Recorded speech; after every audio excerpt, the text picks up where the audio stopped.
তোমার গালে ওই কালির দাগ কিসের? ওই যে তোমাদের সেকশনের অঙ্কন আছে না, কি করছো? তেমন কিছু না। তেমন কিছু না হোক, তুমি বলো কি করছো? আজকে স্কুল থেকে আসার সময়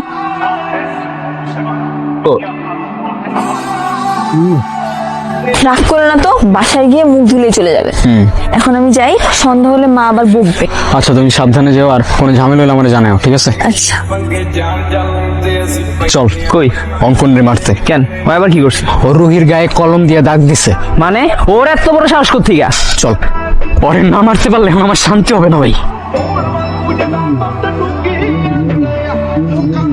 অঙ্কন দাঁড়া। কিসে? তুই রুহির গায়ে কলম দিয়ে দাগ দিছিস কেন? রুহি গেলে দাগালে তখন কি? তুই এখনো দাঁড়ায় কথা বলতেছিস ওর সাথে? কি করবি? মারবি? এই তোর কোনো ডাউট আছে? তুই জানোস না নিজের নামে কি করতে পারে? চিল্লিকে তখন আমি ভয় পাই, সাহস থাকবে মা? তুই ওর গালে কলম দিয়ে দাগ দেওয়ার সাহসটা কই পাই? গালেই দাগ দিস। আমি তো চাইছি আর একটু টাচি করতে। পাল্টা তুই দাঁড়ায় আছিস এখনো, মার।